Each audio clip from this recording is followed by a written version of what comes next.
Buenas tardes a todos. Muchas gracias por acompañarnos en esta tarde donde vamos a tener una conferencia muy interesante titulada Las ranas de Galvani, la pila de Volta y el sueño del Dr. Frankenstein. Tenemos hoy la presencia, agradecemos pues al profesor Gian Pietro Miscione, quien nos va pues a compartir todos sus conocimientos sobre el tema. El profesor es de origen italiano, es doctorado en química de la Universidad de Bolonia, donde también ha sido investigador del departamento de química. Pues él ha tenido mucho reconocimiento en su trayectoria profesional, ha recibido diversas becas de investigación, como la beca de la Universidad de Bolonia precisamente, con el proyecto Estudio Teórico Computacional de Metaloenzimas. También fue becario de la beca Marco Polo y de la HPC Europa. Actualmente, también pues, desde hasta 2010 fue profesor visitante del Grupo de Investigación en Informática Biomédica de la Universidad Pompeu Fabra en Barcelona, España. Y actualmente, y desde 2012, es profesor asistente e investigador del Departamento de Química de la Universidad de los Andes. Entonces, pues yo los dejo con el profesor Miscione y con esta interesante conferencia. Él va a dar su conferencia y pues los invitará a una sesión de preguntas. Importante que cuando van a hacer las preguntas usen el micrófono inalámbrico, dado que se está filmando, entonces para que quede la filmación, la pregunta. Mil gracias. ¿Me oyen? ¿Sí? Bueno, muchas gracias por la introducción, por la presentación. Buenas tardes, gracias por estar aquí. Gracias a la Biblioteca Luis Ángel Arango por darme esta oportunidad. Estoy muy feliz de estar aquí esta tarde para contarles esta historia que hablará de...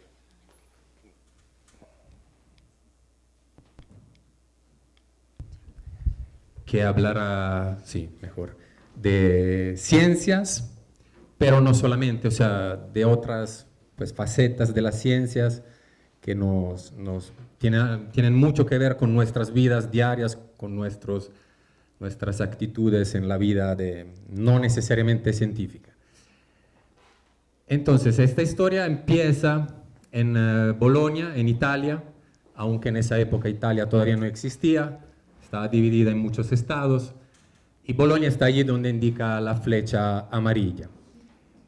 Entonces Bolonia pues no es tan distinta de Bogotá, tiene unos cerros, no son tan altos y tan bonitos como los de Bogotá, pero allí están, y además está una iglesia que se llama San Luca, que corresponde un poco a Monserrate. De hecho, también allí en Bolonia existe la leyenda o el dicho que dos novios no pueden subir a San Luca si no se van a dejar y no se van a casar.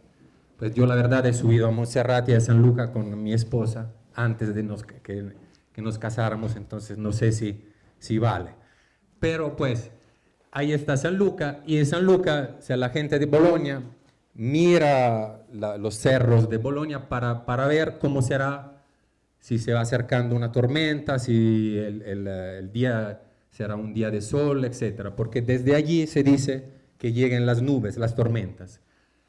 Entonces, ese día del 16 de abril del 1786, tenemos un esposo y su esposa, no sé si habían ido a San Luca juntos, no sé, pero están mirando justamente a San Luca y ven acercarse unas nubes muy, muy negras que anuncian una tormenta. Entonces suben a la terraza de la casa y empiezan a arreglar, a construir este setup, como se diría hoy en inglés, o sea, todo este arreglo para un experimento que están llevando a cabo.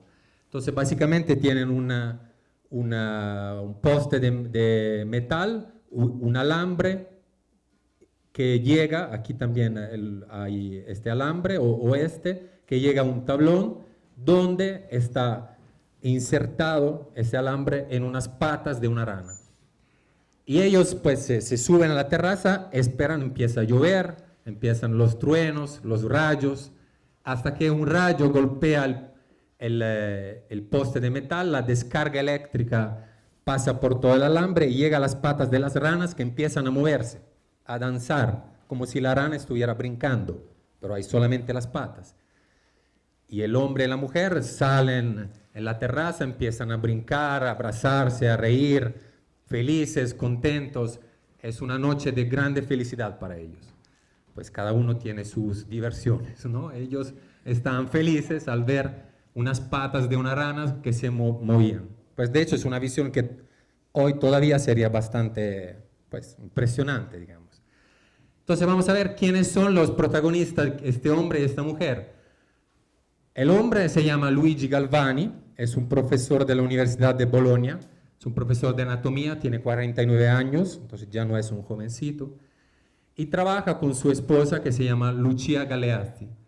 Muchos científicos de aquella época trabajaban con sus mujeres, pero obviamente nadie se acuerda de ellas, y solamente hablamos de los hombres. Lavoisier, que fue uno, se considera el fundador de la química, trabajó mucho con su mujer, y que tuvo mucha relevancia en su trayectoria científica. Entonces Galvani es un profesor de anatomía, o sea, entonces ¿qué hace? Disecciona cadáveres, animales, y tratando de entender los misterios del cuerpo humano, del cuerpo de los animales, que todavía era muy misterioso. Y pues para hacer eso utiliza la electricidad. O sea, él empieza a utilizarla, a juntar de alguna forma la electricidad con la vida, con el cuerpo, con los cuerpos, con todo lo que ocurría dentro de los cuerpos de los animales, pues por obra de los animales. Y descubre que las ranas son muy buenas, uno porque encuentra muchas ranas en los pantanos alrededor de la ciudad, y dos porque las ranas son muy sensibles a la electricidad. Entonces, ¿qué se sabía en aquella época de la electricidad? Pues la verdad, no mucho. O sea, todas las ciencias, o sea, lo que se sabía de las ciencias en aquella época, muchas cosas remontaban a la época de los griegos. O sea, de hecho, de la electricidad estaba Tales de Mileto, que había dicho, había visto y observado que al frotar el ámbar con pieles, este ámbar adquiría un alma. Ya empezamos a ver almas, o sea, como si la electricidad estuviera algo conectado con la vida, con el alma de las cosas, que le daba la capacidad, la propiedad de atraer cuerpos ligeros como el pelo o pues sus vestidos, su ropa, etc. De hecho, la palabra electrón o electricidad en griego significa ámbar. Entonces, la electricidad estaba directamente conectada con el ámbar.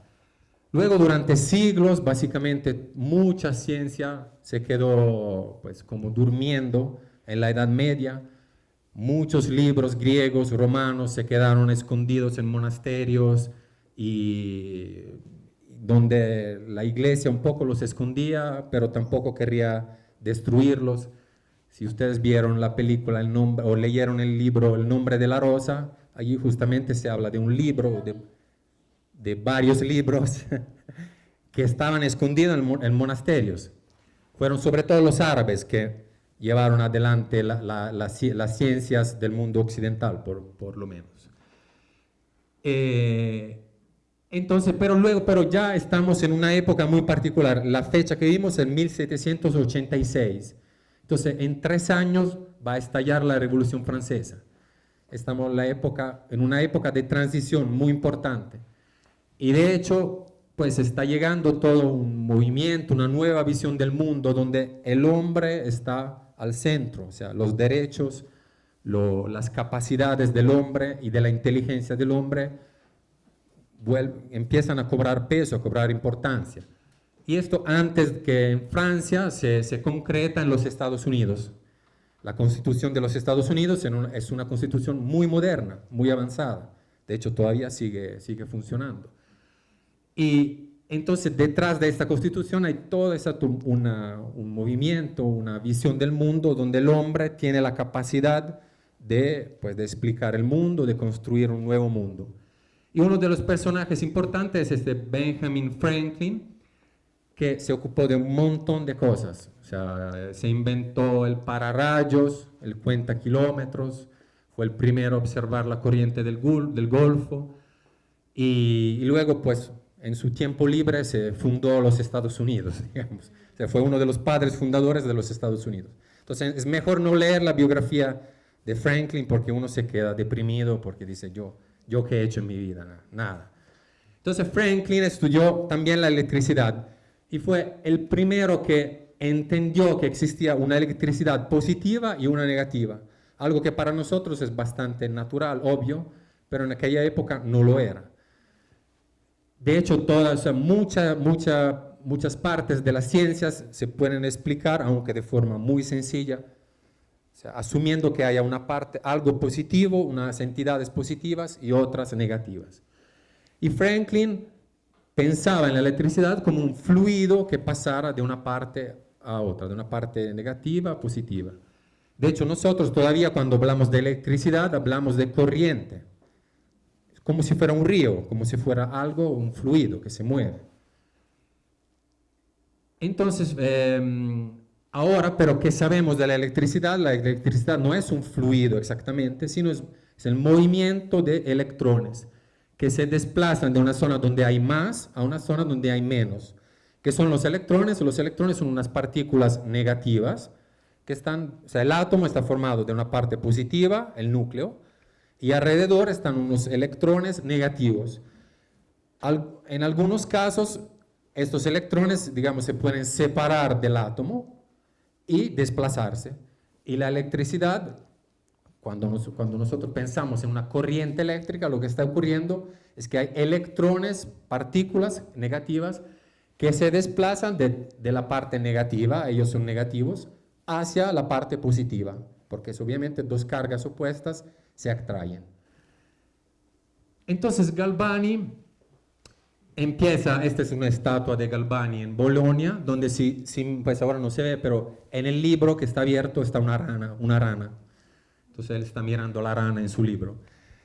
Entonces Galvani, ¿qué piensa? ¿Cómo explica este movimiento de las ranas? Piensa que dentro de las ranas existe una electricidad animal propia de las ranas, que está adentro de las ranas y dentro de cualquier otro cuerpo, también dentro de nosotros. Y la electricidad de la atmósfera, de los rayos, es capaz de estimular esta electricidad que está dentro de las ranas. Galvani es un personaje que, si estamos hablando de este periodo de transición, es un personaje bastante controvertido, porque por un lado pertenece al mundo antiguo, digamos. De hecho, Bolonia está en el estado de la iglesia, entonces que no se caracteriza por ser particularmente progresista. De hecho, si miramos, o sea, esta es la sala de anatomía de la Universidad de Bolonia, donde aquí diseccionaban los cadáveres, que de hecho durante muchos siglos estaba prohibido diseccionar los cadáveres. Y aquí detrás, pues ahora no se ve, pero si ustedes visitan esta sala, está una ventanilla muy chiquita, detrás de la cual se ponía un cura, un representante de la iglesia, para controlar, para mirar si estos médicos no encontraran algo raro dentro de los cuerpos, sobre todo el alma.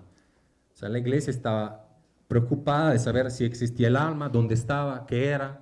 Pues de hecho todavía no estamos allí. Entonces, la iglesia en Bolonia quería, por un lado, pues estimulaba a la universidad, los estudios, etcétera, pero por otro lado quería controlar. De hecho, al principio la Universidad de Bolonia, en la Universidad de Bolonia, como en todas las universidades antiguas, las clases, los profesores las dictaban en sus casas. Luego la iglesia quiso controlar el conocimiento, las clases, lo que decían los profesores, y construyó físicamente el edificio de la universidad para poder controlar lo que hacían los profesores. Entonces Galvani es un personaje que por un lado pertenece a este mundo. Entonces para él la electricidad que está dentro de las criaturas es de Dios. Es Dios que creó todo el mundo y también la electricidad. Pero por el otro lado es un científico, tiene un espíritu científico muy fuerte, es muy curioso quiere ir más allá de las apariencias, quiere entender qué hay detrás de las cosas, de los fenómenos, etc. Y veremos que este personaje un poco controvertido tendrá mucha importancia en nuestra historia.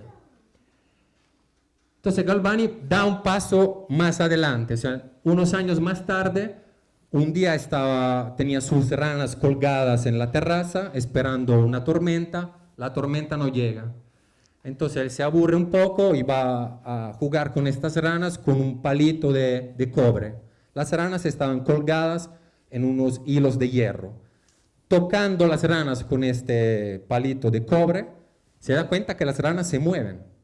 Entonces hace un experimento y conecta el nervio, el músculo de la rana con un arco metálico que está hecho por cobre y hierro. Y observa que las patas de las ranas se mueven. Entonces, sin intervención alguna de una electricidad externa. Entonces, para él es una prueba aún más contundente que dentro de las patas de las ranas existe una electricidad animal, que él considera que está dentro de los animales. Entonces Galvani está muy feliz, muy contento, publica sus resultados, también en este sentido tiene un espíritu científico. La ciencia ahora se trata de publicar, divulgar nuestros experimentos. Y entre las personas que leen sus resultados, llega el segundo protagonista de nuestra historia, Alessandro Volta. ¿Quién es Volta? Volta también vive en Italia, pero vive en otro estado, en Lombardía, que es un estado austriaco. Italia no existía, Italia siempre estaban los extranjeros allí. Entonces Volta es un profesor de física en Pavía y pues es un personaje, si Galvani pertenece más al mundo antiguo, anterior de la Revolución Francesa Americana, Volta es un personaje moderno.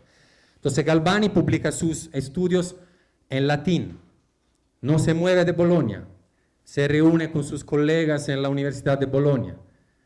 Volta, en cambio, viaja por toda Europa, escribe en inglés, francés, alemán, es miembro de la Academia Real Inglesa de las Ciencias, es un científico muy moderno.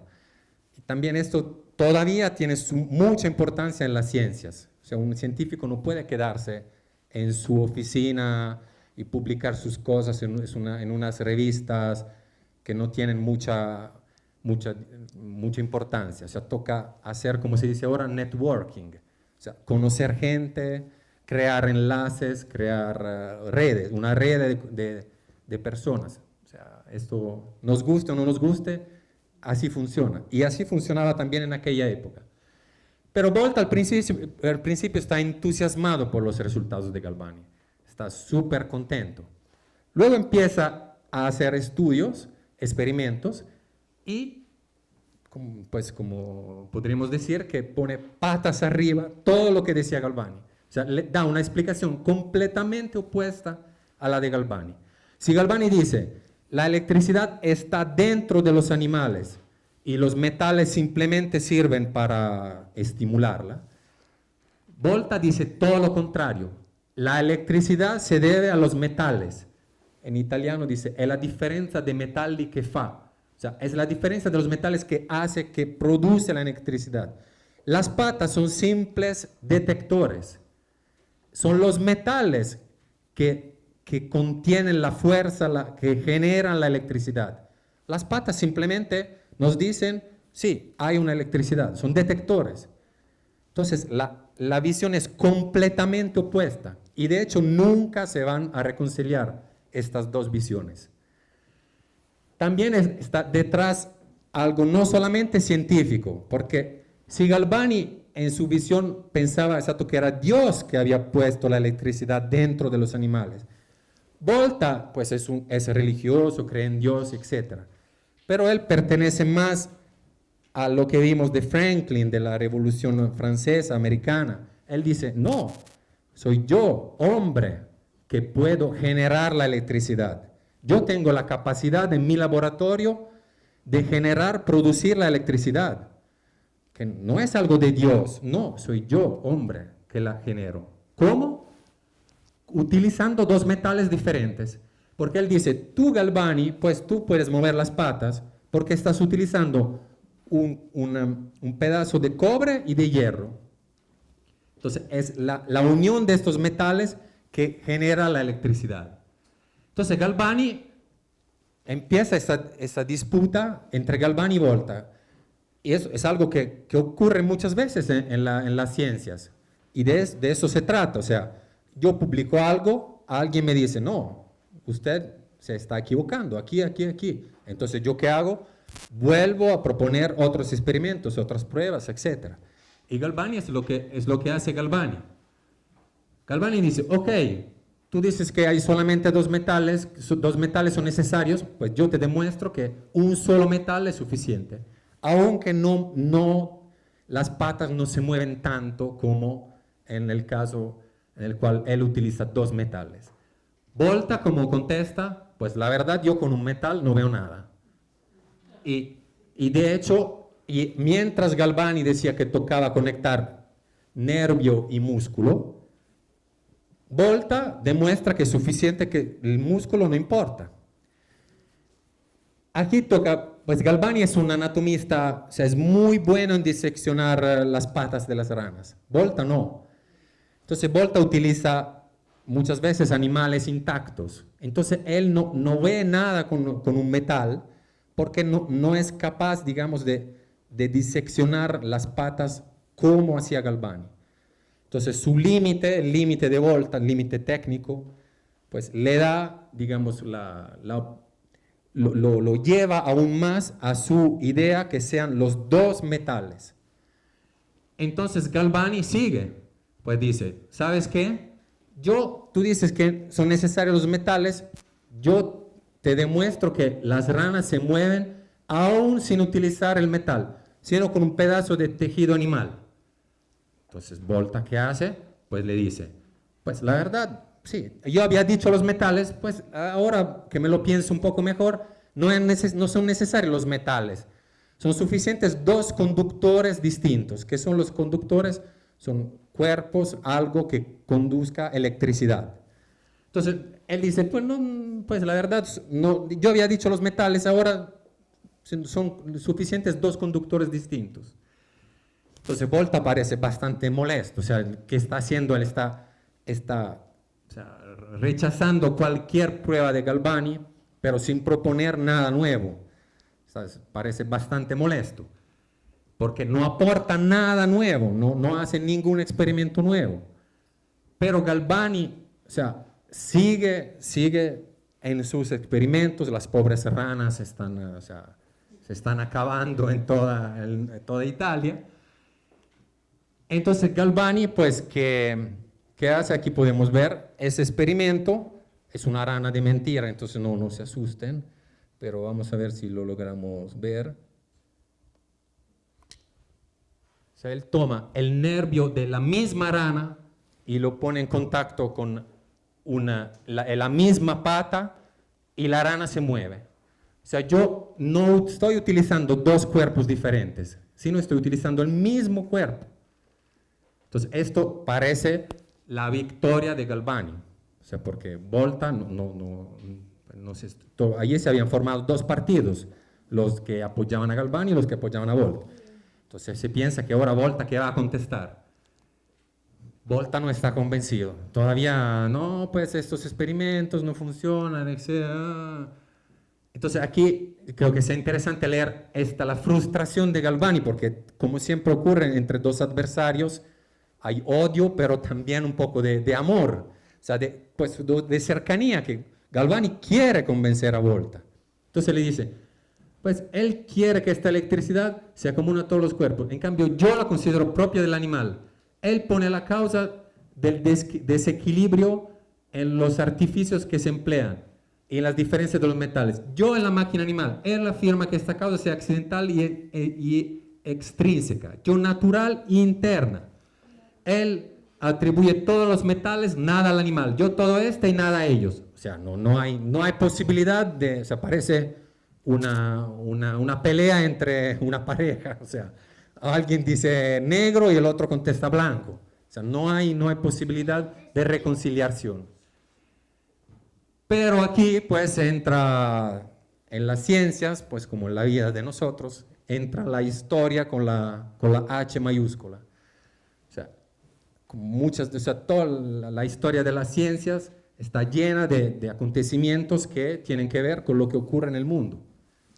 Si piensan, por ejemplo, en la bomba atómica, en el desarrollo de la bomba atómica, o cuando el hombre fue a la luna, son todos acontecimientos científicos, tecnológicos, que están bien metidos en la historia política, social, económica, militar, de lo que está ocurriendo en la sociedad.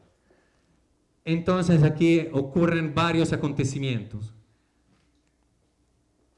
Que el más importante es que Napoleón llega a Italia, entra a Bolonia. O sea, Italia en aquella época, durante siglos y siglos, fue un campo de batalla de todas las, de Francia, Austria, España, etc. Entonces Napoleón dice, me voy a dar un paseo por Italia. Entra a Italia y entra a Bolonia, Pavía. O sea, después de siglos destruye el estado de la iglesia. O sea, es un momento muy de gran revolución. Luego no durará mucho, pero la llegada de Napoleón a Italia es súper importante. También porque pues la historia, como decía Churchill, decía, la historia va a ser querida conmigo, porque yo la voy a escribir. Entonces Napoleón, ¿qué quiere? Pues quiere que todos los profesores hagan un juramento de lealtad a los valores de franceses, de Napoleón, etc. O sea, es algo muy fuerte. O sea, las ciencias deberían ser libres, completamente alejadas de cualquier juramento de lealtad a qué. O sea, es muy... Entonces Napoleón, digamos, fue otro personaje muy controvertido. O sea, por un lado llevaba un aliento de libertad, de revolución, etc., pero por otro lado exigía un juramento a los profesores universitarios, algo que hicieron los nazis, el fascismo en Italia, o sea, algo bastante feo. Y Galvani se niega. Galvani dice, no, yo creo en Dios, tengo mis valores y no quiero jurar. Entonces pierde su plaza, su sueldo, lo echan de la universidad. En cambio, Volta está súper feliz de la llegada de Napoleón. Jura y yo soy por Napoleón, etc. De hecho, unos años después llegarán los austriacos y echarán a Volta, porque Volta se había hecho amigos de los franceses. Entonces Galvani, o sea, en aquella época también, o sea, no solamente la persona de Galvani, sino sus ideas obviamente pierden mucha fuerza.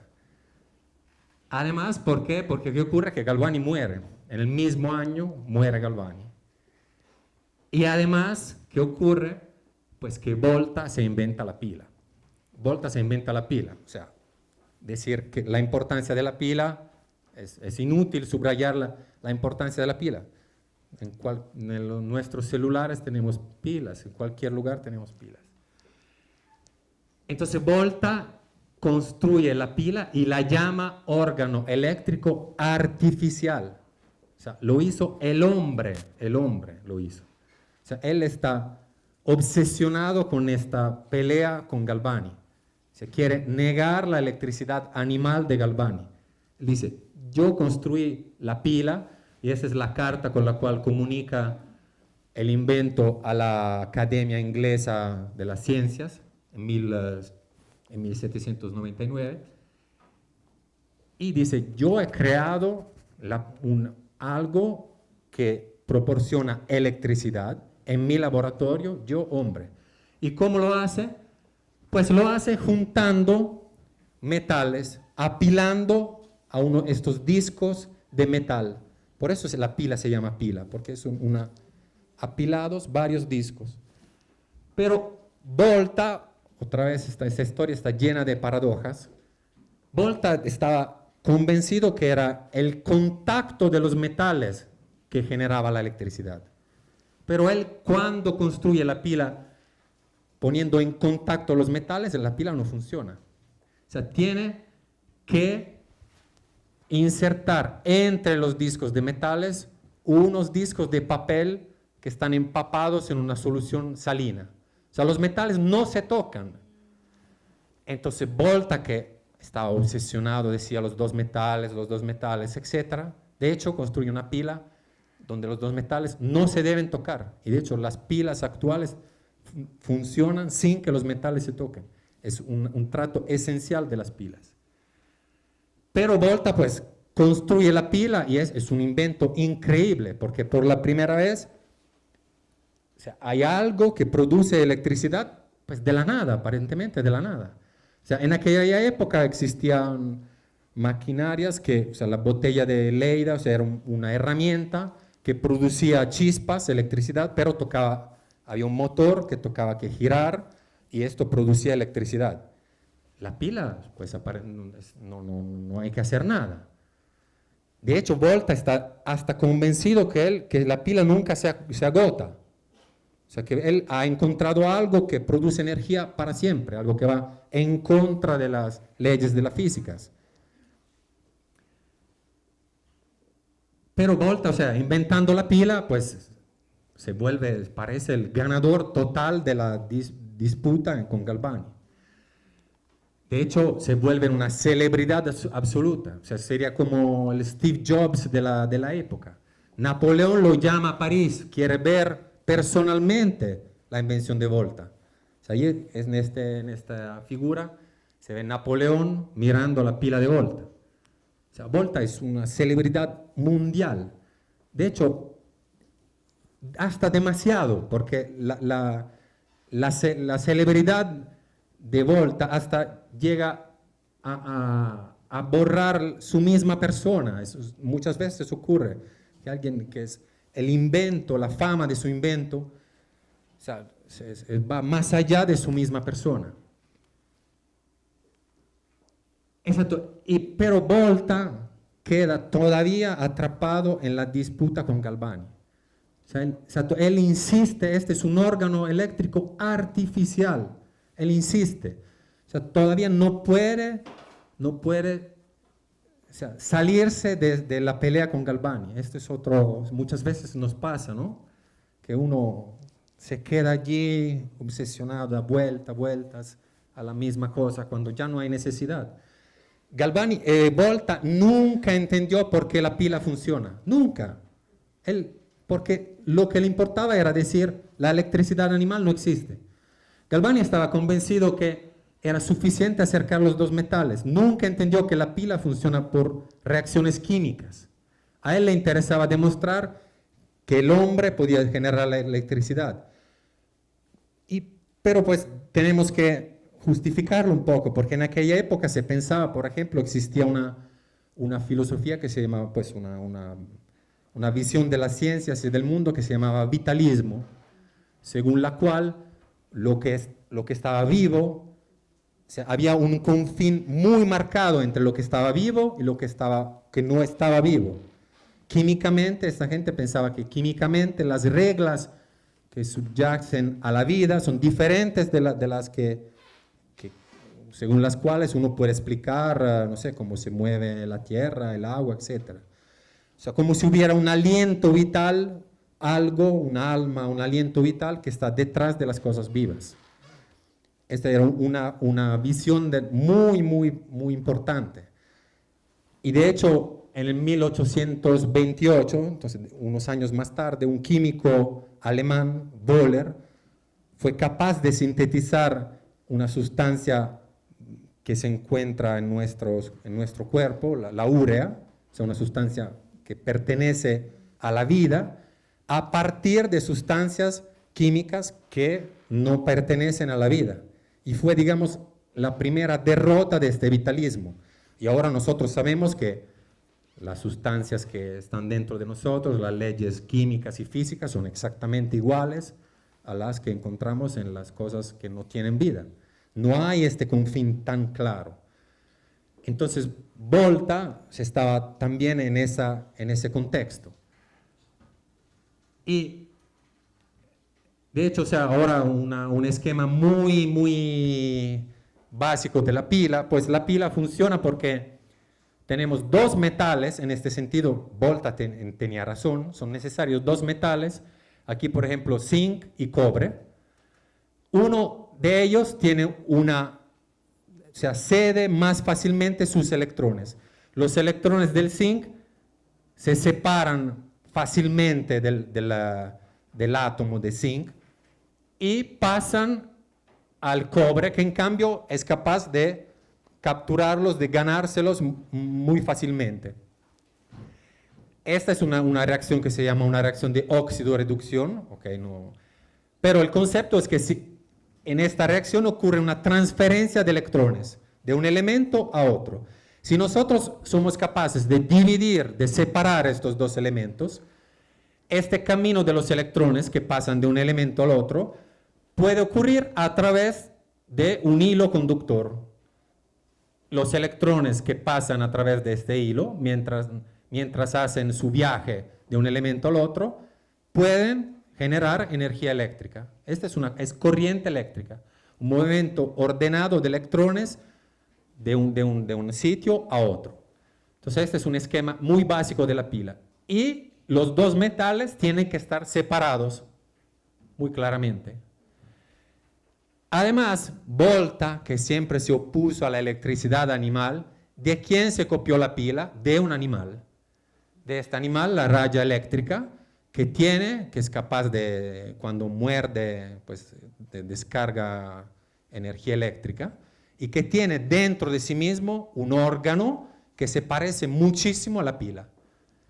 Entonces Volta, que está en contra completamente de la electricidad animal, se inspiró, se copió su invento de un animal. Y Volta nunca entendió cómo funcionaba la pila. Pensaba que fuera suficiente acercar los metales. Nunca pensó que se trataba de algo químico, de una reacción química.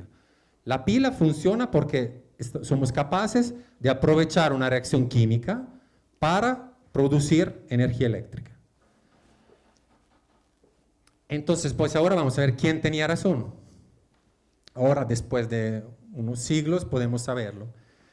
Pues un poco tenía razón Galvani, porque la electricidad animal, entre comillas, existe dentro de nosotros.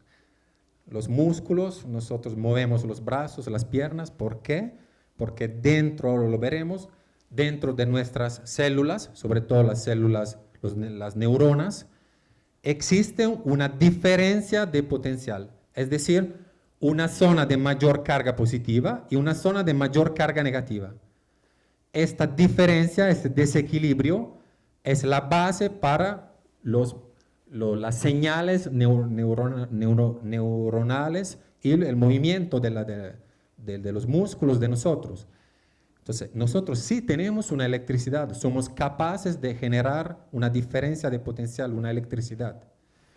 Entonces, Galvani sí, cuando ponía en contacto el nervio, de hecho, los movimientos de las patas funcionaban porque él ponía en contacto una parte, el interior, una parte del tejido intacto y una parte del tejido dañado, abierto como de las ranas. Este contacto pues, generaba el movimiento.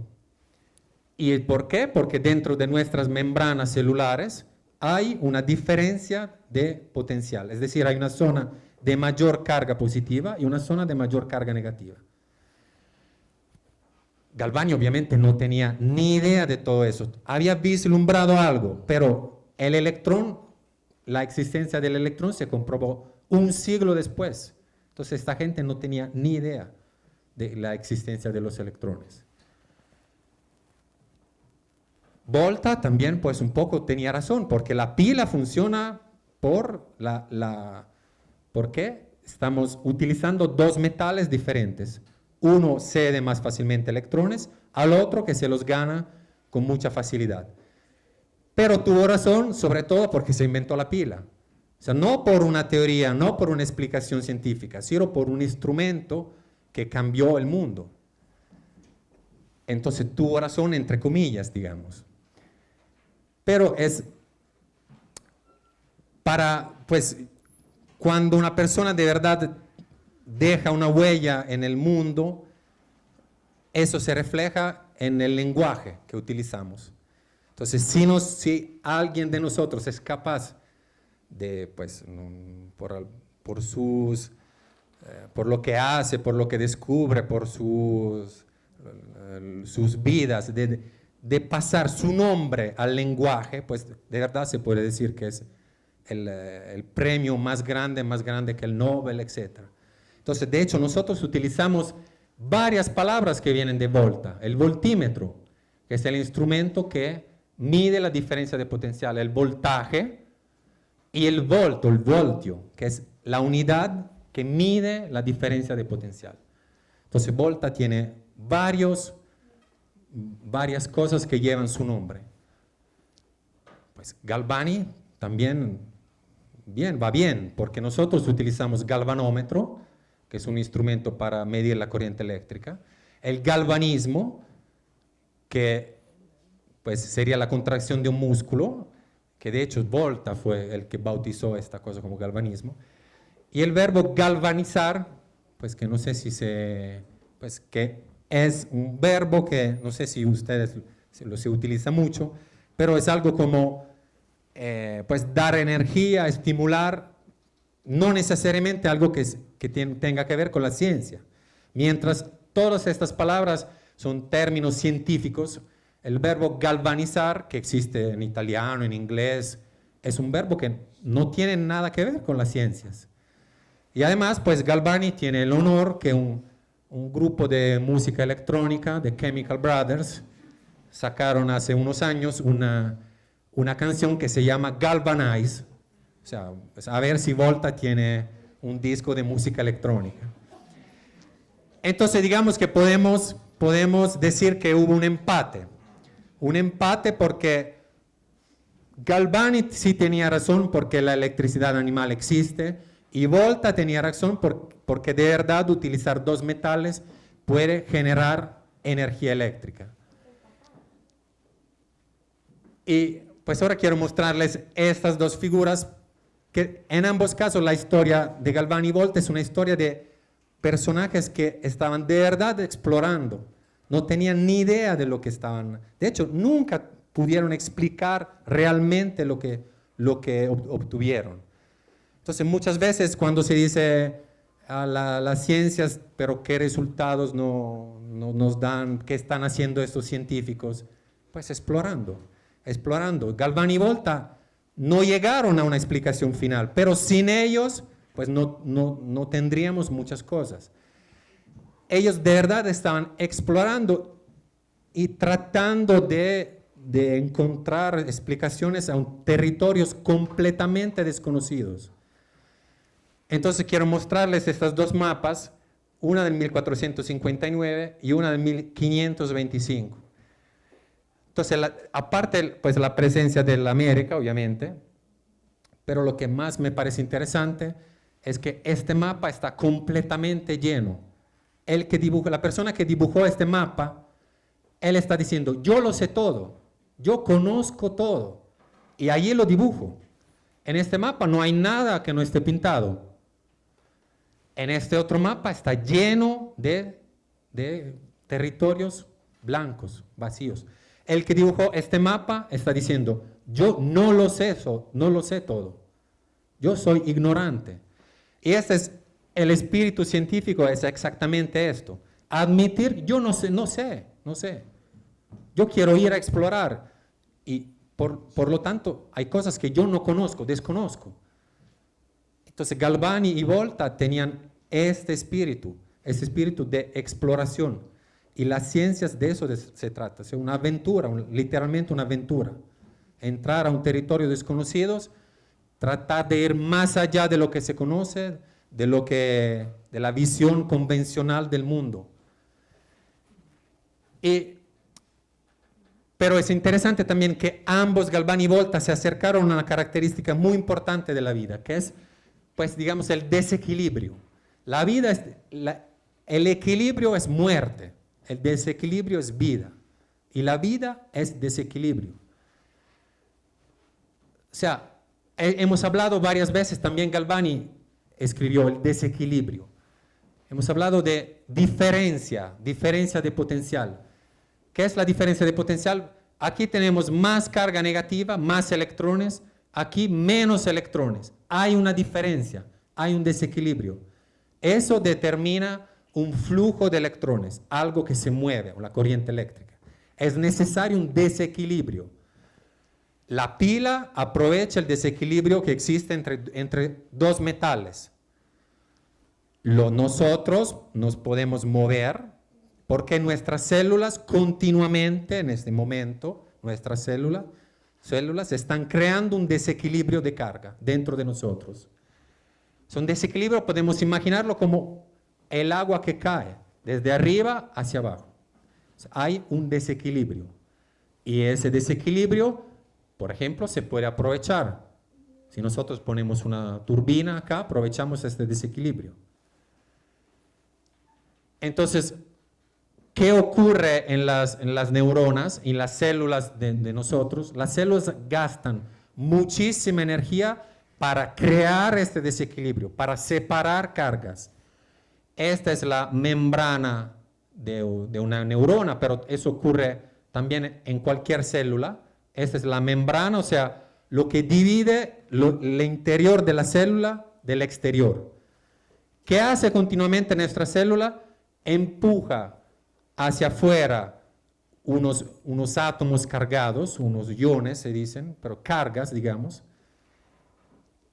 para crear dentro un exceso de carga negativa dentro de la célula y afuera un exceso de carga positiva. Esta es la base de los movimientos neuronales, de los mensajes entre las células de la vida. Las células se gastan muchísima energía para crear este desequilibrio, para separar cargas, para empezar desde una situación de equilibrio y crear desequilibrio. Esto les permite vivir, les permite hacer todas las actividades que tienen que hacer.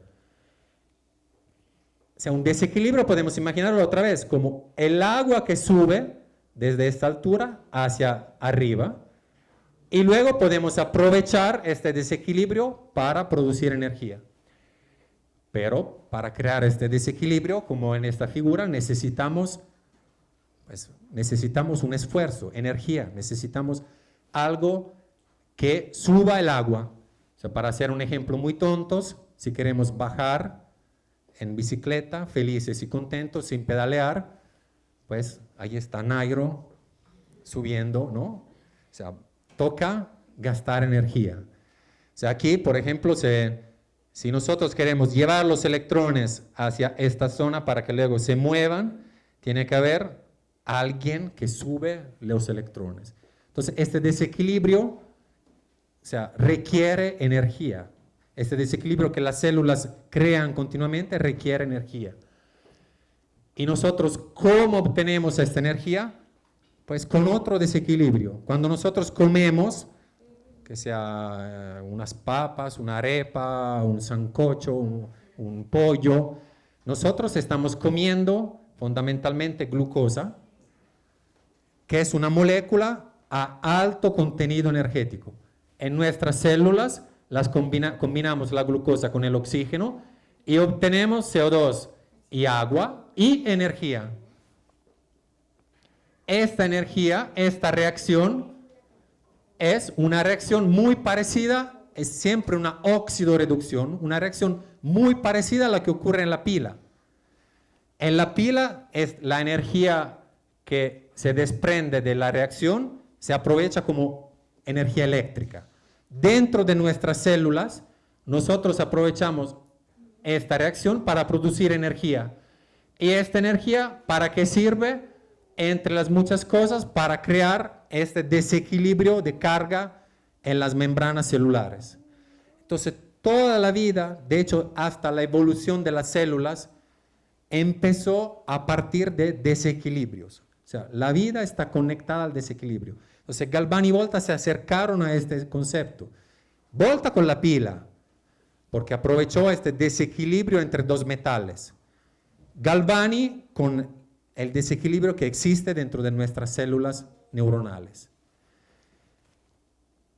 Pero la historia pues, de Galvani y di Volta no se acaba. Galvani quedó olvidado completamente. Volta, la celebridad, el superstar, el pobre Galvani murió pobre, sin reconocimiento, sin nada. Pero afortunadamente está la familia, también en aquella época. Entonces, Giovanni Aldini era el sobrino de Galvani, había colaborado con él, entonces lleva adelante las teorías de su tío. Pero pues que es un poco más joven, entonces dice, pues estas ranas la verdad me aburrieron un poco. Entonces yo quiero algo más divertido. Entonces empieza a utilizar la electricidad sobre brazos, piernas, cabezas, pedazos de cuerpos humanos. Empieza a utilizar la energía eléctrica producida por una pila de Volta, inserta los electrodos en las cabezas, en los ojos, en los brazos, y empieza a dar vueltas por toda Europa haciendo performance, o sea, shows conectando literalmente, pasando electricidad a través de brazos, piernas que se mueven, se contraen, los ojos se abren, las piernas se mueven, se contraen. O sea, un espectáculo que todavía hoy sería impresionante. Además, en aquella época, exacto, no se sabía qué era la vida, pues todavía no lo sabemos muy bien. O sea, no era una idea tan absurda poder con la electricidad, generar la vida. Entonces, Aldini, pues, está contento, pero lo que pasa es que en aquella época, en toda Europa, él que utilizaba obviamente cuerpos de condenados, de un asesino, lo mataban y él iba, pues me pueden dar un pedazo de una pierna, un brazo, etc.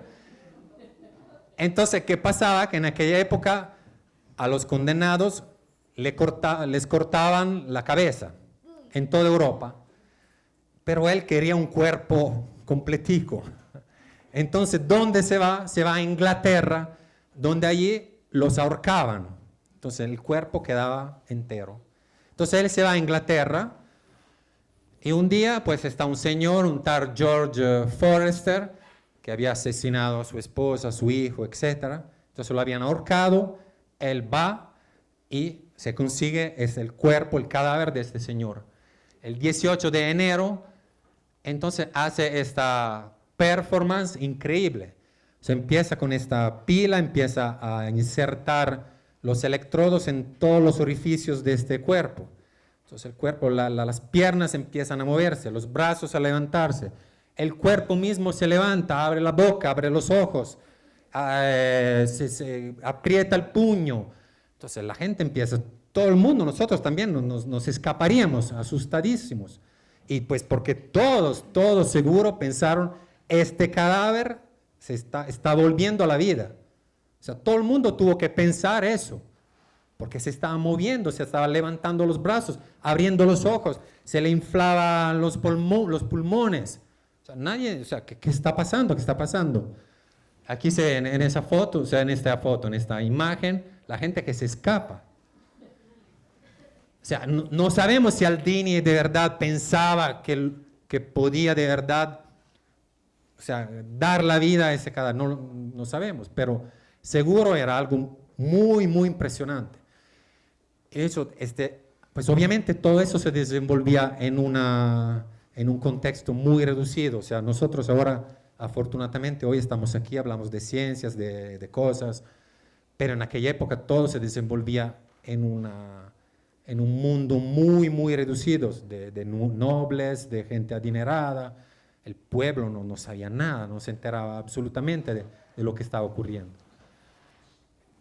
Pero Aldini se vuelve una celebridad. Pues él escribe un estudio muy famoso y mucha gente lo lee. Y obviamente en el mundo intelectual inglés y de toda Europa, pues estos shows de Aldini se vuelven famosos. Entonces en 1816, o sea, unos años después, se van de paseo este poeta, Percy Shelley, su novia, que luego se volverá su esposa, otra el Byron, otro poeta muy famoso, se van a Suiza, en la finca de este Byron. Allí es una noche muy oscura, llueve, están encerrados en la casa, no había internet, no había Facebook, no había televisión, no había Champions League, no había nada. Pues entonces, ¿qué hacemos? Pues inventémonos unas historias de terror. Entonces, pues allí se inventan unas historias y esta Mary Shelley, que de hecho tenía 19 años, era la más chiquita del grupo, y la que no tenía, estaba Byron, un poeta muy famoso, otro poeta, etc. Pero esta Mary Shelley se inventa una historia y escribirá un libro súper, súper famoso que todavía conocemos muy bien, y que es Frankenstein o el moderno Prometeo. Esta es Mary Shelley y esta es la villa en Suiza muy oscura, muy gótica, muy miedosa, donde ocurrió esta reunión en la cual esta señora se inventó la historia de Frankenstein. Entonces, ¿de qué va la historia de Frankenstein? A pesar de que nosotros, exacto, como dijo, ¿cómo te llamas? Juan Diego Cuesta Canti. Juan Diego, vio la cara y él dijo Frankenstein. Nosotros, cualquiera de nosotros, dice Frankenstein. Pero Frankenstein es el nombre del doctor que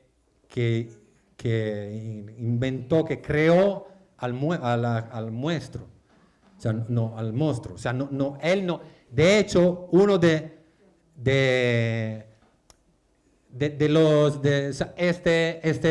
la criatura, de hecho, la historia relata, exacto, de cómo este Frankenstein, este doctor, es capaz de pedazos de cuerpos a través de descargas eléctricas, exactamente como hacía Aldini, es capaz de dar la vida a este monstruo.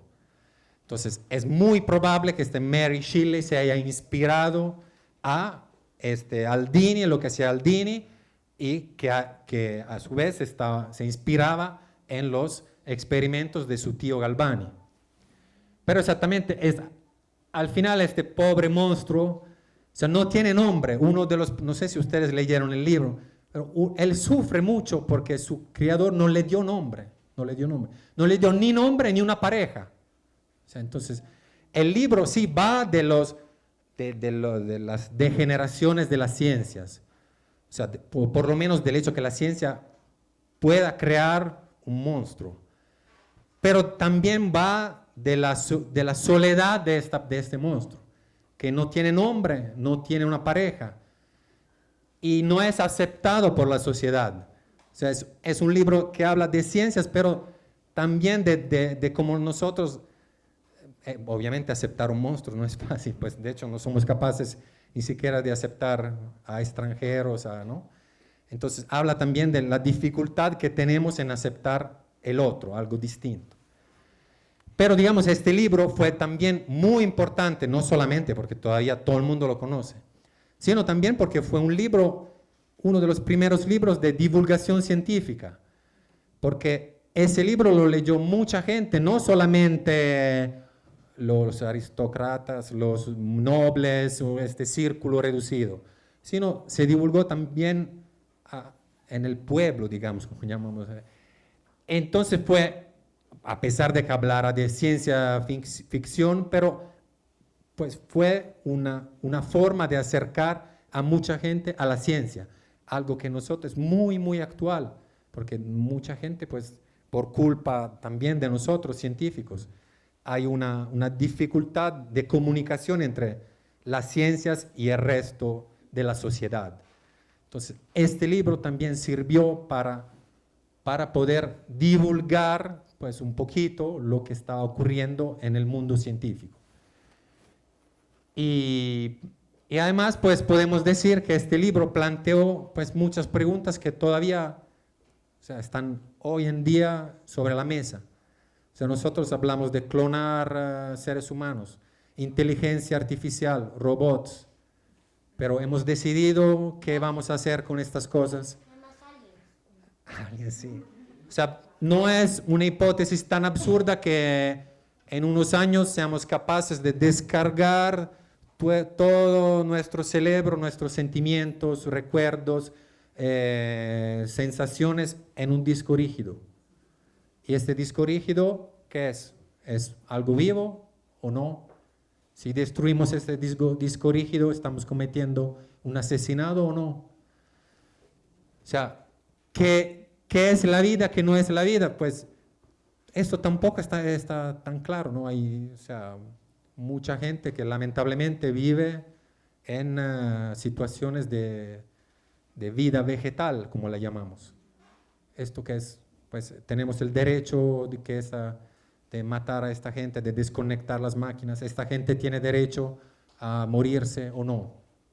Pues no es para nada claro. Pero al mismo tiempo, pues, Frankenstein o toda esa historia que nos demuestra que es el deseo más profundo, nuestra ambición más grande, desde siempre, es derrotar a la muerte. O sea, el gran misterio más grande es, pues, ¿por qué nos morimos? ¿Por qué no podemos seguir vivos? ¿Por qué no podemos volver a traer a la vida lo que está muerto? Y pues eso es algo muy humano, muy natural, que nos hace, es la identidad de nosotros mismos, como hombres y mujeres, o hombre en el sentido. Y pues podemos decir que esta ambición no, pues todavía obviamente estamos muy lejos y probablemente nunca llegaremos a esta meta. Pero aquella noche en Bolonia, cuando Galvani y su esposa vieron las patas moverse, pues tal vez por primera vez en la historia ellos pensaron, pues esto no es una idea tan absurda. Allí estamos acercándonos a lo que es la muerte, la vida, y tal vez podamos un día volver a traer a la vida lo que está muerto. Pues entonces esta es la historia de Galvani, Volta y Frankenstein. Espero que les haya gustado, espero que hayan disfrutado de esta historia que habla de muchas cosas. Y muchas gracias. Y si tienen...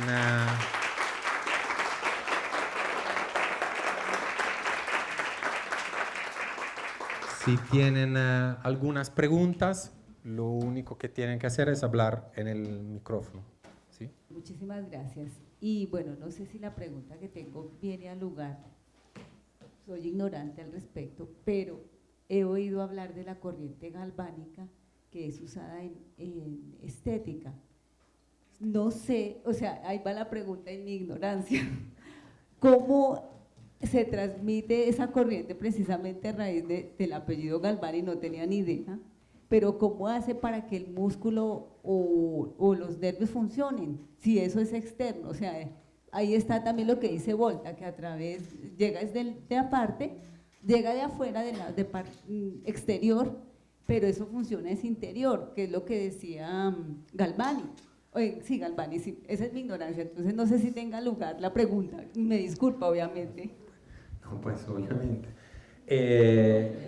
No, pues la verdad no sé cómo la corriente eléctrica pueda servir para la estética, pero el concepto sí es que los nervios funcionan por impulsos eléctricos, o sea, la señal nerviosa funciona porque las células se pasan una señal eléctrica. Entonces, en este sentido, Galvani tenía razón, que no existe una electricidad que nosotros tenemos dentro de nosotros, esta electricidad animal, que él llamaba animal, y se genera justamente en las membranas celulares. Entonces, probablemente lo que se puede hacer es estimular desde el exterior, como de hecho, o sea, cuando Galvani utilizaba la descarga eléctrica del rayo, estaba haciendo justamente eso, o sea, estimulando los nervios, las membranas celulares a través de una descarga externa. Entonces puede ser que aplicando esta electricidad externa, no sé, los tejidos, los músculos se puedan relajar, se puedan... ¿Perdón? Sí, pues ¿Cómo? La gimnasia pasiva. Sí, sí, eso, o sea, Volta decía que esta electricidad no existía dentro de nosotros. Él pensaba que solamente se pudiera generar a través del contacto entre los metales. Entonces, en este sentido, él no tenía razón porque los metales pueden generar energía eléctrica a través de una reacción química, un desequilibrio, etc. Pero Galvani también tenía razón porque dentro de nosotros existe una electricidad y pues los experimentos de Galvani y de Aldini lo demuestran. Ahora, ¿cómo esto puede aplicar a la estética? Honestamente no lo sé, no lo sé. Pero sí dentro de nosotros continuamente generamos esta diferencia de potencial. Esto es porque así las células comunican. Y las células neuronales, de las neuronas, sobre todo. Entonces esto está a la base de la señal que llega, si nosotros nos quemamos y pues quitamos el brazo, allí es un impulso eléctrico.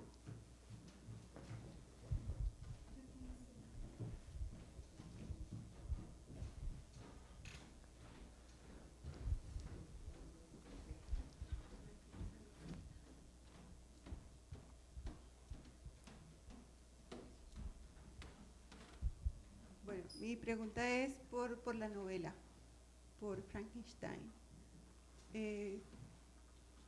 La novela más o menos presenta cómo la criatura vive gracias a esa teoría, pero no explica muchos detalles sobre la teoría.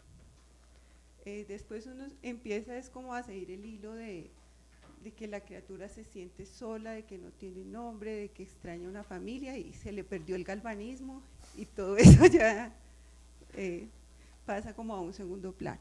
Dijo usted que esta novela puede ser considerada como un texto de divulgación científica, creo que entendí.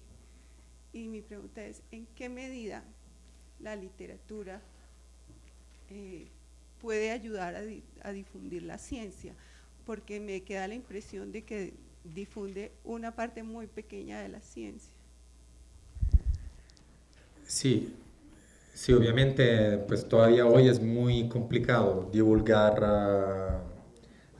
las ciencias, porque las ciencias se van volviendo cada vez más complicadas, más contraintuitivas, como se puede decir. O sea, muchos fenómenos científicos se alejan cada vez más de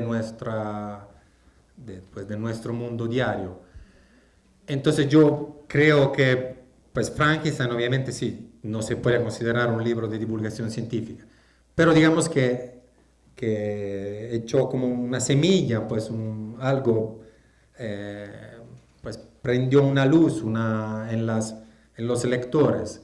O sea, que existían algunas cosas, que estaban ocurriendo algunas cosas. O sea, que las ciencias no eran algo pues completamente alejado del mundo en los cuales ellos vivían, que estaban ocurriendo algunas cosas. Entonces, obviamente, no, pues tampoco estos fenómenos ni siquiera los científicos podían explicarlos en aquella época. Entonces, la Mary Shelley tampoco podía, obviamente. Él se inspiró en estos fenómenos científicos muy misteriosos. Entonces, no podemos decir, o sea, es un texto de divulgación científica, pero estrictamente no, porque no habla de ciencias, como usted dijo. Pero yo creo que no era una novela era una novela que de alguna forma tenía algo de ciencias, o sea que tenía en los acontecimientos que relataba, estaba de alguna forma las ciencias. No sé, ahora el año pasado salieron varias películas, no sé, Interstellar, no sé si vieron esta película, la otra película de ese Alan Turing, pues allí hay también, pues obviamente se explica, las ciencias se explican no de una forma exacta o profundizada, no son películas de ciencias. Pero yo creo que alguien que vea estas películas puede, pero esto es interesante, voy a leer algo, me voy a estudiar física, voy a estudiar química. O sea, yo creo que ya es algo. Obviamente hoy, pues divulgar la ciencia es muy complicado, porque uno puede explicar la teoría de la relatividad, no se puede explicar con muñequitos. O sea, no, se pierde el significado. Pero pues es algo. Además, yo creo que es importante este intento, es lo que decía antes, los científicos muchas veces no sienten esta necesidad de comunicar al resto de la sociedad. Y el resto de la sociedad piensa muchas veces que los científicos estén allí haciendo bobadas, jugando con sus peloticas y gastando la plata que se podría invertir en construir carreteras, puentes, etc. En cambio, esta comunicación es muy importante, es crucial, yo creo. O sea, que sea un intento que debemos hacer nosotros científicos y también el resto de la sociedad. ¿Por qué? Por muchas razones. Uno, porque exacto, los ciudadanos tienen que saber dónde va su plata, por ejemplo, para decir una tontería. Y los científicos también trabajan muchas veces por la plata del resto de la sociedad. Y entonces es importante que exista esta comunicación. Además, porque mucho futuro depende de no sé, todo lo que tiene que ver con la genética o las energías renovables. Se trata de los alimentos transgénicos, se trata de ciencias y los ciudadanos tienen que estar informados de estas cosas para tomar decisiones. Y entonces es importante que haya esta comunicación. Obviamente, sí, un texto de divulgación científica hay varios grados. Puede haber Frankenstein o la teoría de la relatividad explicada con muñequitos, y puede haber un texto científico que pues es más profundo y que necesita conocimientos más amplios. Pero yo creo que cualquier intento es importante, porque hay mucha falta de comunicación se cree muchas veces que las ciencias sean aburridas, que las ciencias sean siempre rígidas, frías, que esto es lo que sabemos y no hay nada, y desde siempre nada va a cambiar, y estos científicos que hacen, porque fuimos a Plutón pues fuimos a Plutón porque esto es lo más humanos que hay. Y luego, pues muchas veces, como todas las exploraciones, muchas exploraciones fracasan. Pero ese intento de comunicación es muy, muy importante. Entonces yo creo, no sé, también este encuentro de hoy me parece algo muy importante, porque aunque yo no haya podido explicarles muchas cosas, pero quizás pues algo quedó. Y para que las ciencias no sean algo alejado que hablan estos personajes tan raros.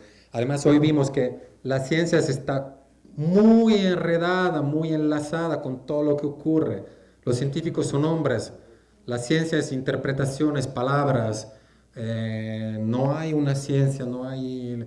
se metió Napoleón, el otro, los problemas personales, la esposa se muere, o sea, no, la ciencia es parte de la sociedad, de lo que ocurre cada día en la sociedad, en las relaciones interpersonales. Entonces, pues la novela Frankenstein, sí, obviamente no era un texto de divulgación científica, pero yo creo que contribuyó pues a acercar, a romper una barrera entre las ciencias y el resto de la sociedad.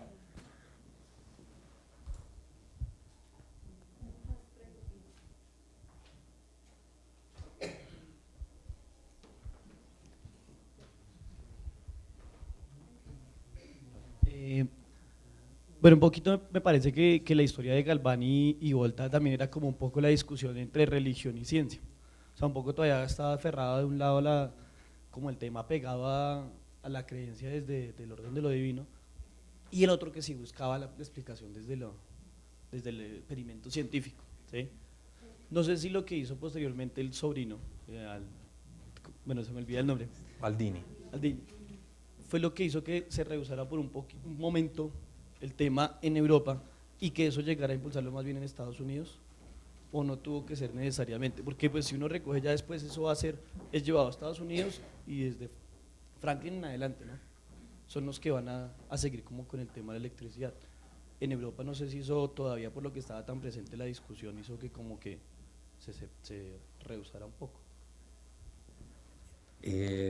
Pues sí, fue en parte un tema de ciencias y religión, aunque no tan marcado, o sea, porque Volta también creía en Dios, etc. Pero sí, o sea, Volta tenía muy claro que lo que él estaba haciendo era algo que venía del hombre y podía hacerlo el hombre. Luego, pues lo que hizo Aldini, pues la verdad en mi opinión, fue mucho espectáculo, mucho show. Él recolectaba dinero que luego mandaba a su universidad en Bolonia. ¿Hasta qué horas? Luego, o sea, durante... Desestresándose ahí. No sé. Pues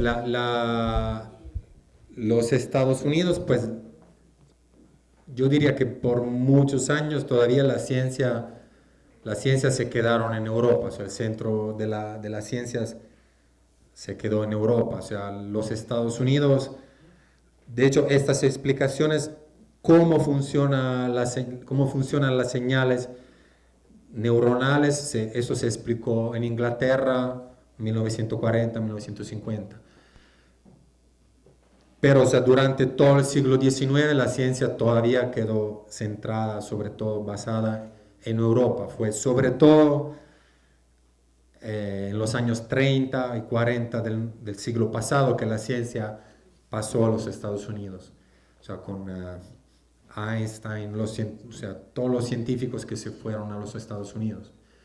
Y porque durante siglos los científicos más importantes eran alemanes, ingleses, franceses, y luego, ahora, pues durante el siglo, pues desde los años 30, los Estados Unidos. De hecho, es otro ejemplo de cómo la historia se mezcla con las ciencias, porque todos esos científicos, muchos científicos se fueron a los Estados Unidos por Hitler, que los estaba persiguiendo. Y, o sea, los Estados Unidos, los científicos que trabajaron en la bomba atómica, la mayoría eran extranjeros. Entonces, allí fue... Y luego ahora los europeos luego empezaron a ir a estudiar en los Estados Unidos, etc. Por eso ahora es el tiempo de Colombia. Ahora tenemos que traer las ciencias acá, porque los Estados Unidos ya hicieron su parte. Entonces, pues, yo diría que durante el siglo XIX las ciencias se quedaron todavía en Europa, en Alemania, muchos químicos, físicos, o sea, las universidades alemanas eran donde todo el mundo quería ir a estudiar. También desde los Estados Unidos se iban a Alemania. Los europeos los invitaban a los Estados Unidos y ellos decían, pero ¿por qué tenemos que ir? Allí no hay nada. Y luego, o sea, con la guerra, la Segunda Guerra, en cambio, todo pasó a los Estados Unidos, mucho pasó a los Estados Unidos. Entonces también esto significa como las ciencias estén conectadas, que nos guste o no nos guste, con la política, la economía, las guerras, lamentablemente, o sea, las inversiones de dinero, la economía. Por eso digo que no lo estoy diciendo en broma, que Colombia ahora es un buen lugar para hacer ciencias, porque aquí hay mucho entusiasmo, mucha buena energía que se va perdiendo en otros lados. Esto también es importante, o sea, Yo aquí veo mucha gente que tiene, no sé, yo cuando les pregunto a los estudiantes acá en Colombia qué quieren hacer cuando se gradúen, pues me contestan, yo quiero curar el cáncer, yo quiero curar el Alzheimer, yo quiero curar el Parkinson. Pues luego, no sé cuántos de ellos lo harán, pero eso es súper importante. Yo cuando estaba en Italia y les preguntaba lo mismo, me decían, pues yo quiero conseguir una beca, quiero tener una platica para llegar al año que viene. O sea, aquí hay mucha visión, mucha energía. Y esto, como vimos, es muy importante. O sea, que en esta historia también Volta, Galvani, pues estaban metiendo las manos en la vida, la muerte, Dios, la electricidad, o sea, las cosas más grandes que uno puede pensar. Entonces la ciencia se mueve por grandes ambiciones, por grandes retos, por el deseo de cambiar el mundo. Y aquí existe esta energía, esta visión, y es muy importante que exista. No sé si estoy en lo correcto, pero digamos que Volta y Galvani iniciaron como ese proceso en el que de pronto vamos en el colisionador de partículas y la partícula de Dios, todo esto como que va en la historia moderna de ese descubrimiento. Pues allí diría que la partícula de Dios y esto, pues allí está dentro del núcleo, o sea, lo más íntimo del átomo que existe. En aquella época la gente ni siquiera sabía de la existencia del átomo. O sea, el átomo es algo relativamente reciente, o sea, del principio hace 100 años más o menos, 120 años que se conoce la existencia comprobada del átomo. Hay esos estudios a los cuales usted se refiere, allí ellos están tratando de entender, o sea, lo que ocurre dentro del átomo y del núcleo, o sea, lo más íntimo, o sea, esta partícula de Dios, como la llaman, sería lo que da la masa, o sea, las cosas que podemos tocar pues a todo el universo. Entonces esto también es algo súper importante, obviamente, algo que en este sentido se llama la partícula de Dios. Sería algo que crea, que está relacionado a la creación de la masa, o sea, de lo que podemos tocar, lo que tiene, ¿no? Sí, forma, volumen, etc. Pero pues Volta y Galvani están, digamos, un paso más arriba, ¿no? O sea, no conocían ni el átomo, ni el electrón, ni lo que está dentro del átomo. Pero sí, pues por un lado podemos pensar que ellos querrían o pensaban acercarse a la creación, a Dios, a lo más íntimo de la materia. En este sentido, sí, tenían la misma ambición, o sea, de llegar a... Pues Galvani pensaba, esta electricidad la puso allí Dios, entonces yo me estoy acercando a la vida, al aliento vital, al alma de las cosas. Entonces, en este sentido, sí podemos comparar estos estudios que se están haciendo en Suiza con la partícula de Dios. Científicamente se trata de dos cosas un poco distintas, pero, pues digamos, la visión podría ser la misma, sí. Pero, por ejemplo, el electronvoltio, ¿Cómo? el electronvoltio, que es con el que se miden algo de los electrones, creo que eso tiene que ver con Volta. O sea, al menos por el lenguaje. El electronvoltio, pues es una medida de la energía, digamos, sí, es siempre sí, una... Entonces le debe algo. Sí, claro. Sí. O sea, pues la mayoría de los nombres de los científicos entraron mucho en el lenguaje científico. O sea, aunque muchas veces uno nombra el ampere, ohm, voltios, joule, son todos nombres de personas. Entonces, hertz. Entonces yo siempre les digo a mis estudiantes, los próximos nombres tienen que ser colombianos, porque ya estamos aburridos con estos ingleses, alemanes. Por eso, porque el idioma, el idioma refleja mucho lo que está ocurriendo en la sociedad. Ahora nosotros utilizamos muchísimas palabras en inglés, por ejemplo. ¿Por qué? Porque pues es en los Estados Unidos donde ocurren las cosas. No sé, en el ciclismo, por decir una tontería, hablamos francés e italiano, porque en la ópera las palabras son italianas, porque los italianos, etc. Y no sé, en la cocina, francés, porque los franceses desayunan en la cocina, etc. Entonces, en las ciencias, pues muchas palabras son alemanas, inglesas, y por eso yo les digo a los estudiantes, ya, trabajen para que haya nombres colombianos. Bueno, gracias por la charla. Tengo una pregunta y es, usted habla de la importancia de divulgar la ciencia, etcétera, a la gente, pues. Veo yo también como necesario también la parte humana que llegue también a la gente y de pronto en que la ciencia y las ciencias humanas se hablen también más, porque es importante eso. Y lo digo porque me da la impresión, no sé, mi pregunta más concreta es si este libro de Frankenstein, si esta autora, si en esa época ya existía como un cierto divorcio, como una crítica a la ciencia, deshumanización, ese tipo de cosas. Sí, probablemente, pues en Frankenstein sí existe aunque no esté totalmente centrado en eso, pero el libro sí, obviamente, ese científico Frankenstein está pintado como una persona solitaria, ambiciosa, entonces tetra, entonces sí, seguro que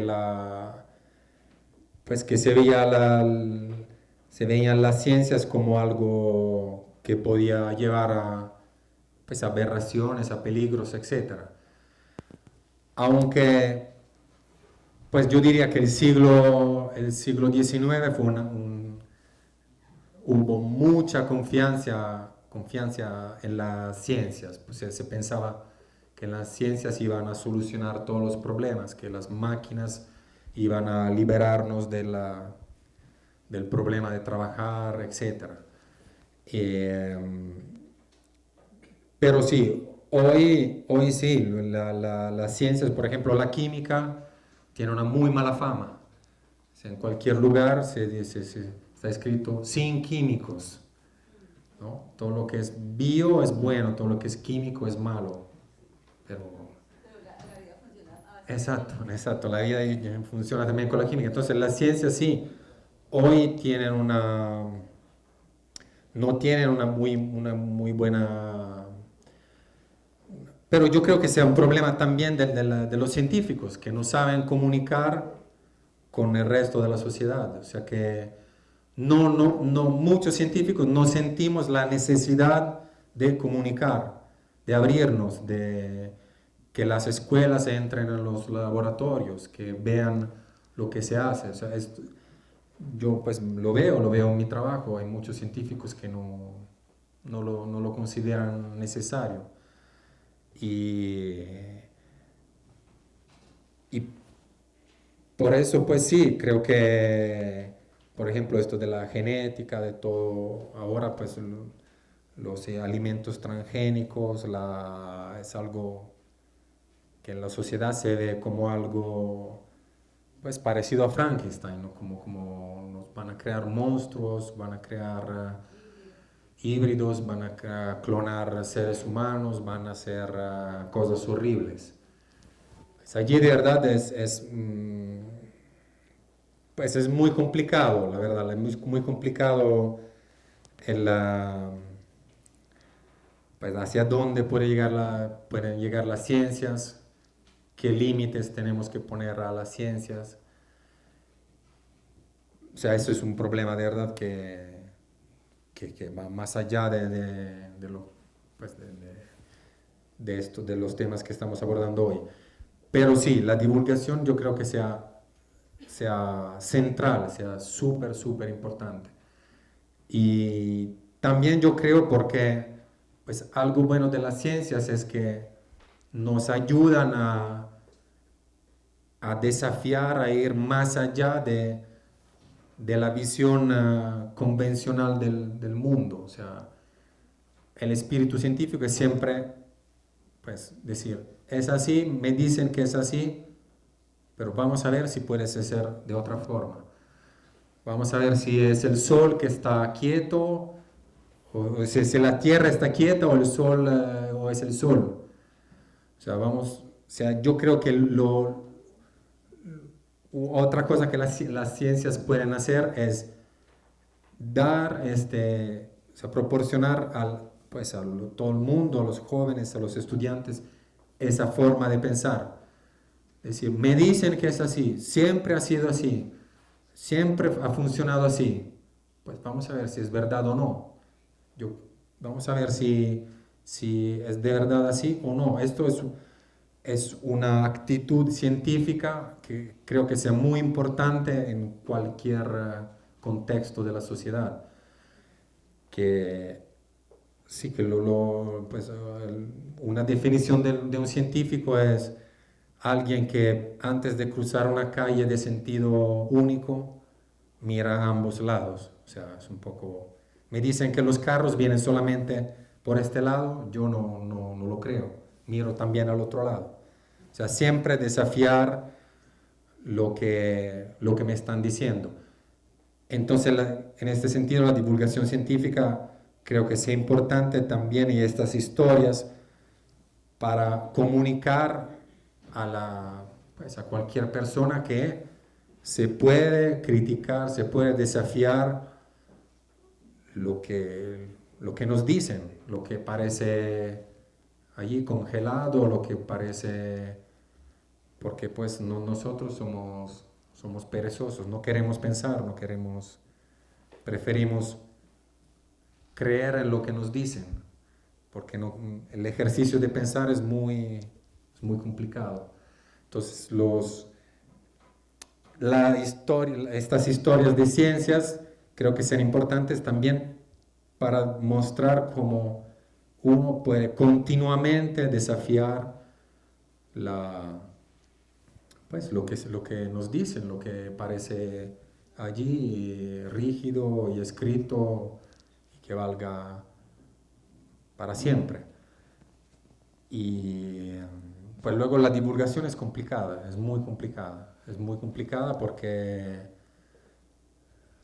el riesgo es banalizar, hablar de cosas banales, o sea, perder los conceptos importantes, pero yo creo que las ciencias son una parte de la sociedad en la cual vivimos y los científicos somos humanos como todos los otros y cometimos errores, y justamente por eso es importante que la sociedad tenga un papel, porque la ciencia, uno piensa que yo saco una teoría y hago un experimento y esta teoría va a ser la teoría que funciona y todo el mundo la acepta, etc. No es así. Toca pelear, toca interpretar, toca comunicar,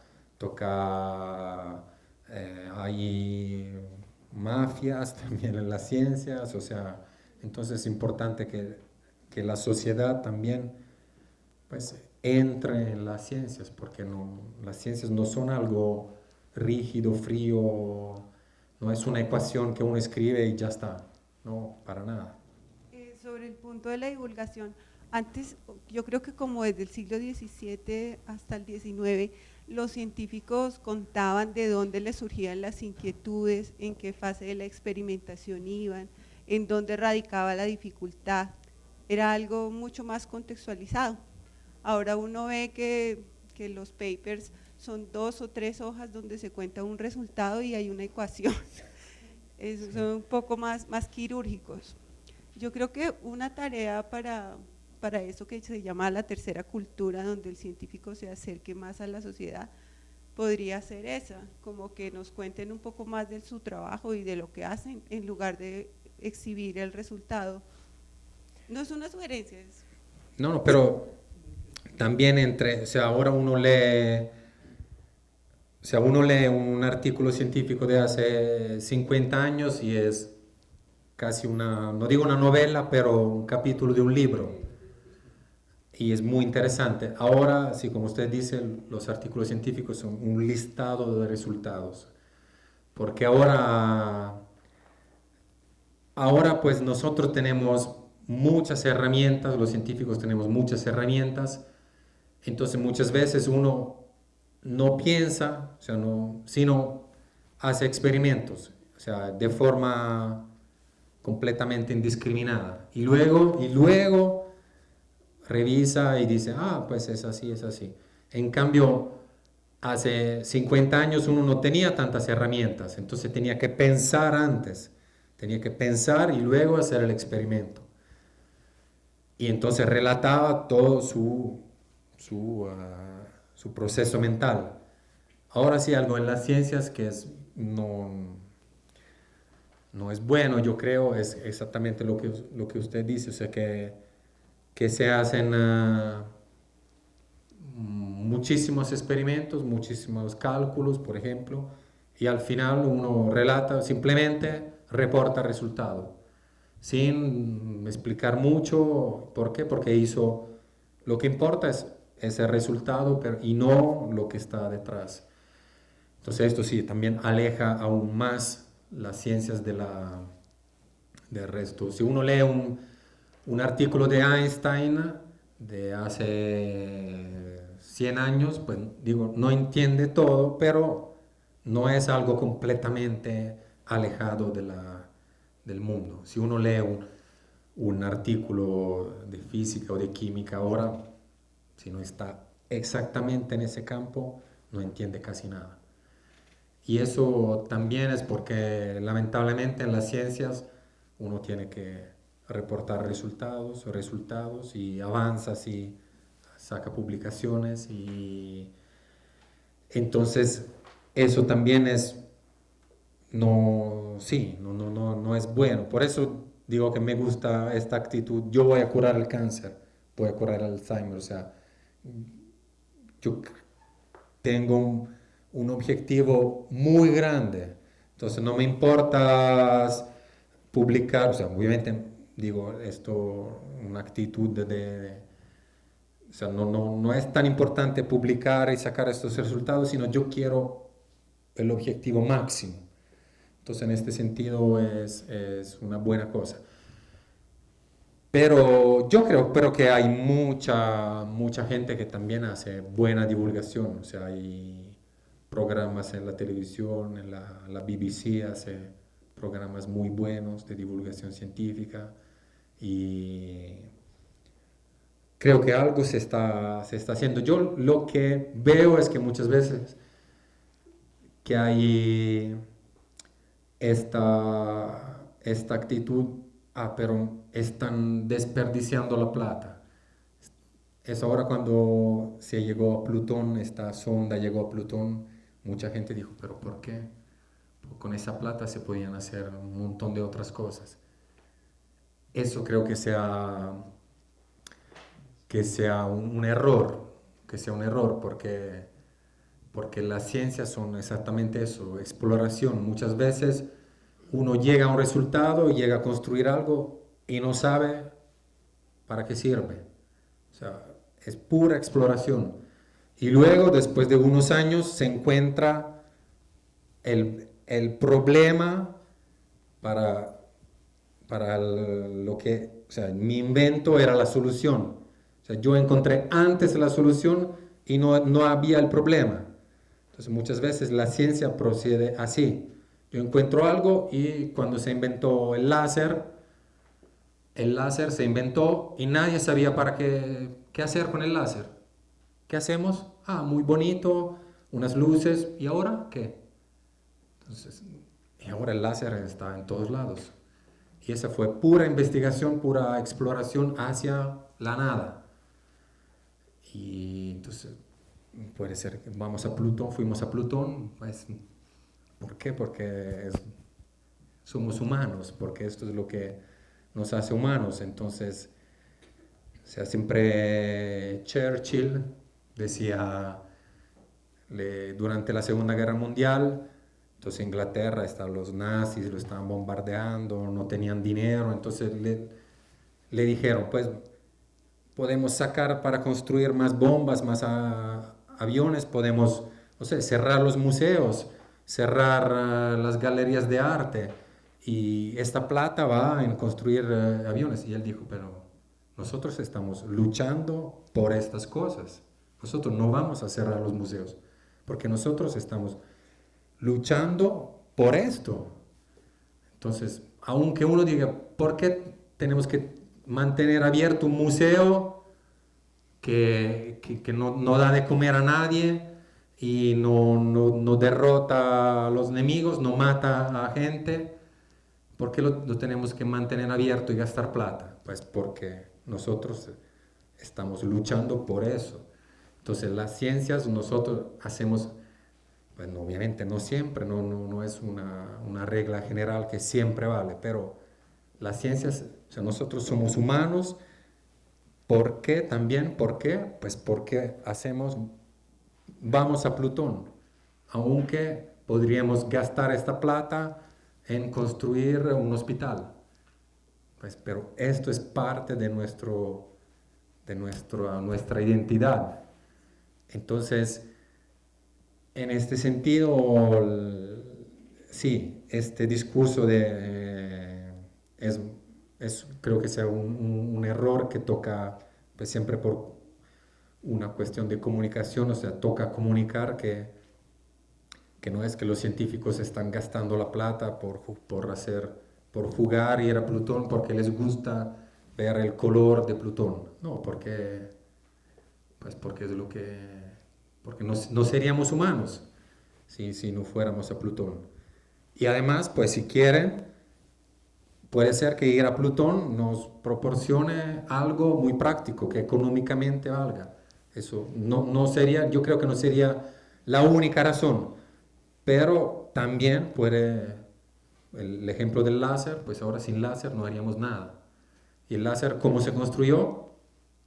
Pues porque unos científicos en los Estados Unidos tuvieron unas ideas y pidieron plata a este, al otro, y al final sacaron esta cosita que sacaba un rayo de luz colorada. ¿Para qué sirve? No lo sabemos. Pero pues, entonces, ahora sin láser no viviríamos.